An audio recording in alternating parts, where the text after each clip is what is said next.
এই যে ঘটনাগুলো ঘটে, আমি যদি বলি যে আমাদের ফলো আপের খুব অভাব, আমরা ফলো আপ করি না, আমরা একটা ঘটনা ঘটলে সেটা ট্র্যাক ডাউন করি না। আমাদের সেই 11 বছরের মেয়ে, আমি যতটুকু জানি সে এখন তার মার কাছে আছে।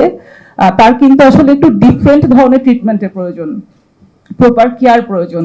সো কথা হচ্ছে যে আমাদের ফলো আপ করতে হবে। যারা মিডিয়াতে যারা আছেন তাদের কাছে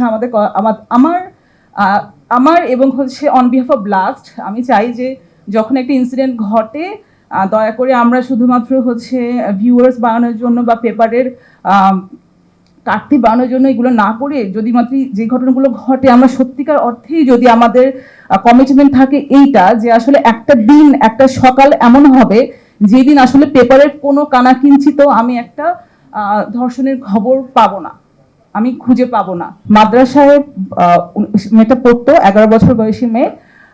সে হচ্ছে ধর্ষণে ভুক্তভোগী হলেন এবং 7 মাস পর হচ্ছে তার কাছে মনে হলো যে সে ফিজিক্যালি আসলে অসুস্থ বোধ করছে।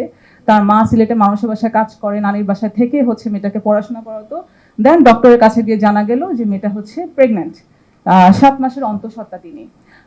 তো এখন যদি আমি বলি যে হচ্ছে আসলে তখন পত্রিকাতে খুব বড় করে আসছে 11 বছরের শিশু, 7 মাসের অন্তঃসত্ত্বা।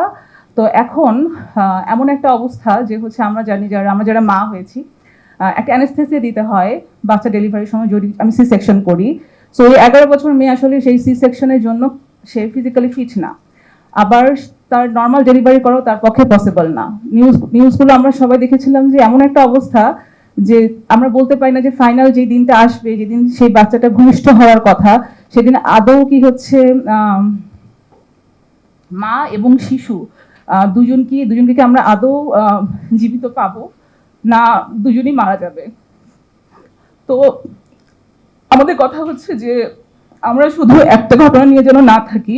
খবরের কাগজ, নিখাদ, নির্ভীক, নিরপেক্ষ।